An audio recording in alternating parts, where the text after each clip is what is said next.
Hey, hello, and welcome back to Off Limits. I'm Ellen Rose, and happy that you're here for today's episode.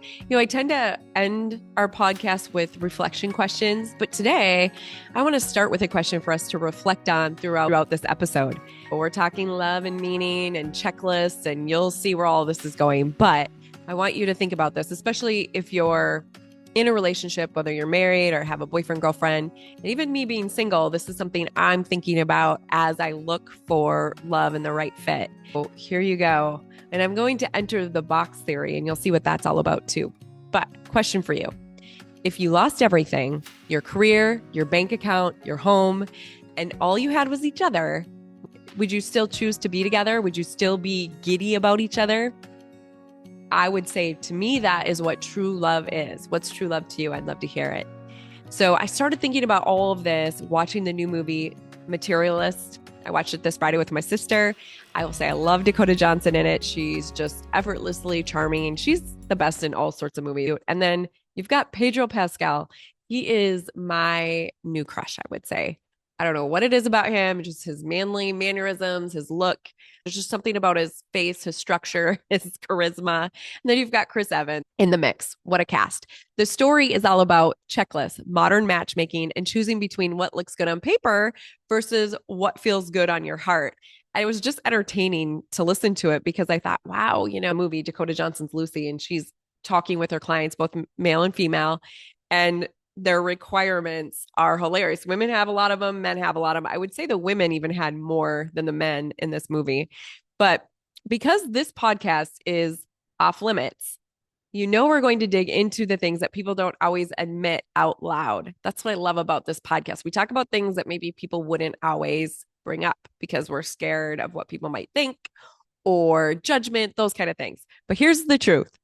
Sometimes the reasons we choose people are materialistic, and sometimes it's just plain ego. But when we really search and dig deeper and unwrap the onion layers, we kind of find out what is it that we truly want. So in the younger days, I want to bring myself up in this. I did have a checklist in my 20s. Now I don't have a checklist. This checklist in my younger years, I will tell you, I was fortunate to meet some really good men. They would meet every mark in my checklist.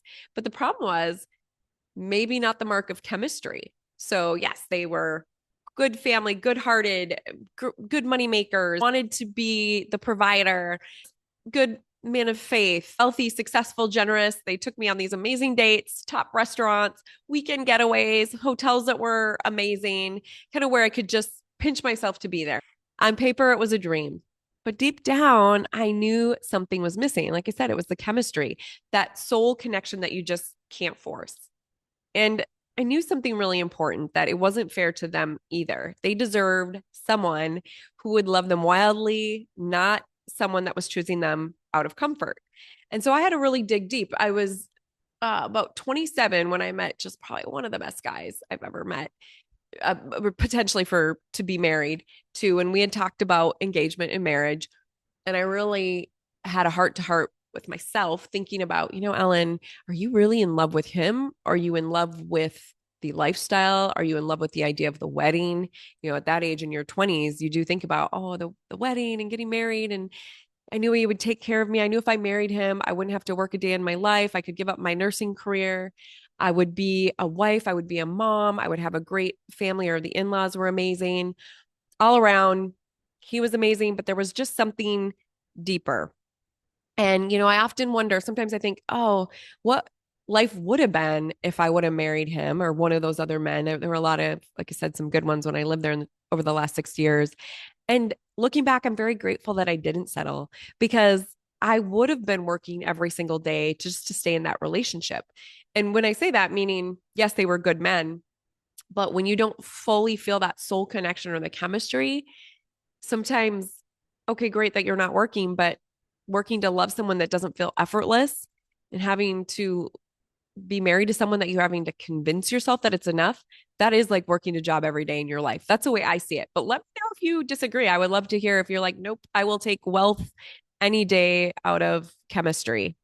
So I want to go into a story of chemistry versus practicality. I did meet a man where it was that instant chemistry. We met in real life, out in Boston. And I can talk about this because I know he doesn't listen to my podcast, but it was absolutely not perfect on paper. But the eye connection, the soul connection, right away, I was like, oh, this guy could be he felt like my soulmate. But he was recently divorced. He had kids. We had distance. Like I'm in Minnesota, he's in Texas. So complications everywhere. But the chemistry, the connection, the love, it was all there. It's just like I was giddy around him. But I still let it go. We let it go. It was a mutual decision because when you're missing certain paper things, it feels harder to justify. And that's a tough lesson. So sometimes you give up something good because it doesn't fit the mold. I felt like he knew just have his two little ones. He didn't want more kids. I wanted to at least experience motherhood at the time in my 30s. And so that was one of the big reasons that we had to give it up. He was like, you deserve to be with somebody that could give you that. I thought about it. It's not something that I want. There's a lot more to that story, but we're just going to leave it there. So knowing sometimes, even though you have the chemistry and the love for each other, it wasn't enough. So insert the box theory. I mean, this theory came up for me back in my 20s. And when I was thinking about this first gentleman I mentioned at 27, the box theory really crystallized everything for me. You know, if I were to lose everything, we didn't have anything, we didn't have money, we didn't have a home, we were just living on the streets in a cardboard box. Would I still want to be with this person? That is to me what it really comes down to. Would I choose them daily, day after day, with nothing fancy to distract us? It's not like we're going out to a great dinner or staying at an amazing hotel. It's just the two of us. Maybe you're out camping. Camping's another good way to do it. When I was camping with Andy, it was the simple joy, sitting at a bonfire. We went swimming, skinny dipping at night.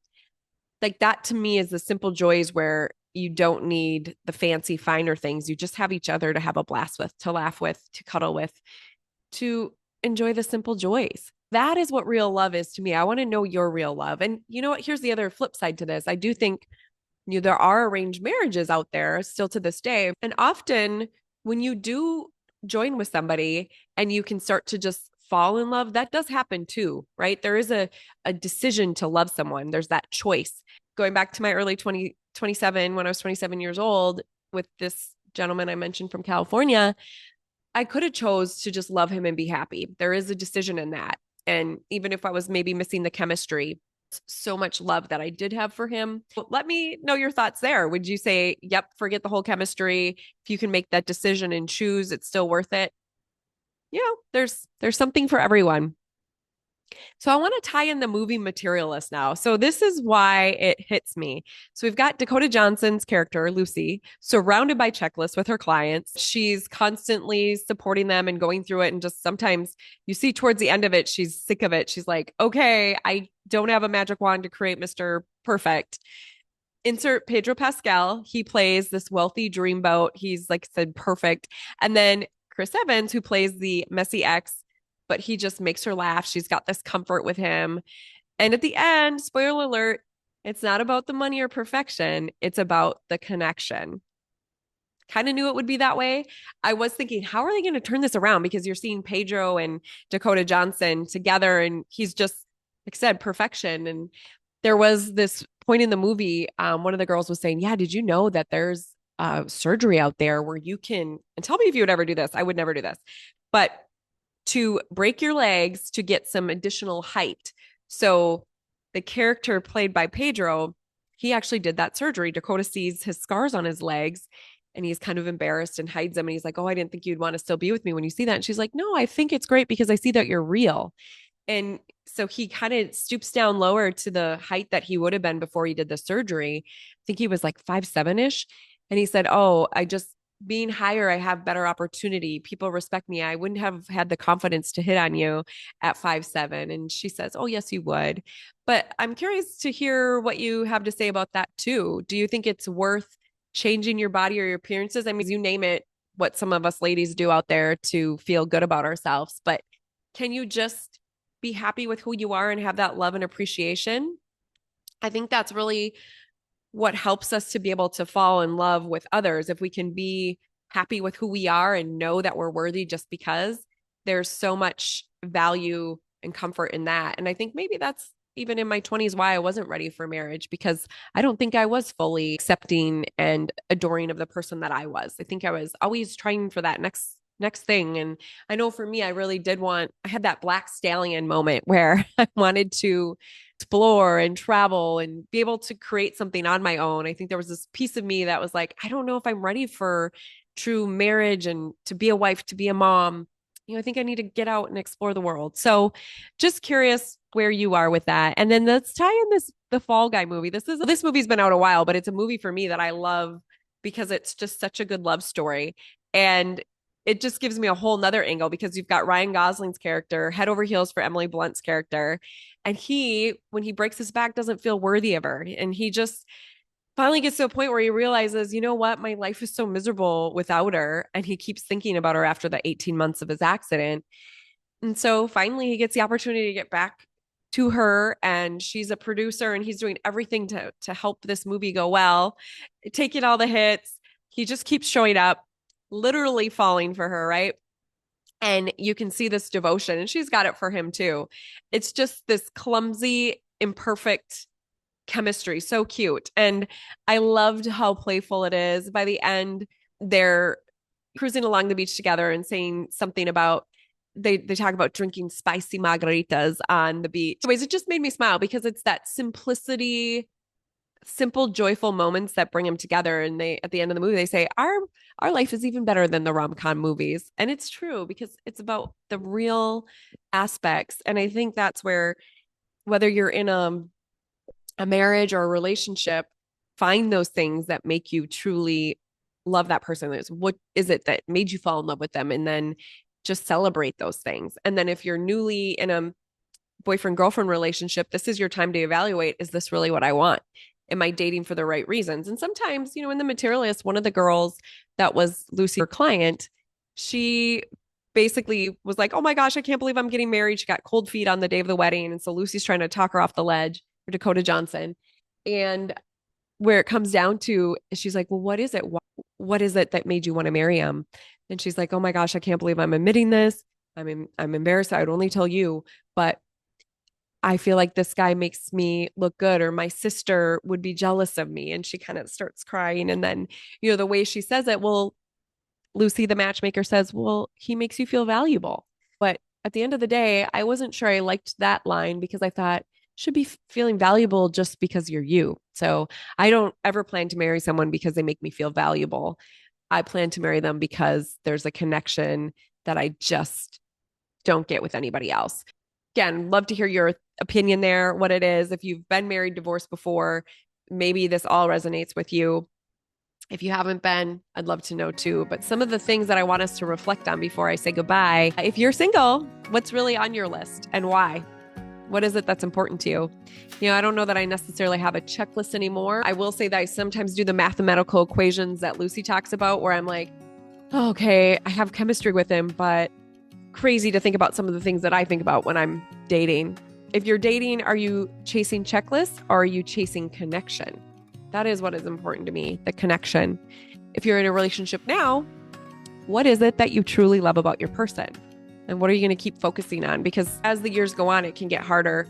There's a point in that movie too, they're talking about, they're at a wedding and she's saying, oh, just wait. One day they'll get sick of each other. They'll start to get resentful. Then they'll start fighting and then they'll just be done. They'll divorce. And so there is a little bit of that flip side too, is like you think, oh man, sometimes these relationships start and they're all in love and then it just falls apart. But how do we keep that from happening? One, I think it's choosing the right person. I mentioned that too, Layla Hermosi and Mr. and Mrs. Hermosi. I can't remember his name. Anyways, they started with nothing. I love, that's a good box theory, is like they met when they were just in the trenches trying to create their companies, and they've built this multi-million-dollar brand and they've done it together. And I really think finding the right partner in life is everything to our success, because you need somebody that is on the same page as you. Important to really make those right decisions and knowing what's most important to you. So I don't want to pick someone because of their status, the money that they make. Yes, would I love to meet a man that does well? Absolutely. But at the end of the day, the chemistry and the connection is my number one. communication. It's all the C's: communication, connection, chemistry, common interests. I want to just say, at the end of the day, true love is the person you'd still choose to live in a cardboard box with. It's devotion, it's connection, it's joy in the simple things. Not just the spicy margaritas on the beach, but the ordinary, messy days too. Thanks for hanging out with me today on this random podcast. Sometimes the episodes that are a little more real are the best ones. If this episode stirred something in you, share it with a friend who might need a reminder. All right, sending you so much love. And until next time, make sure to live off limits. Bye.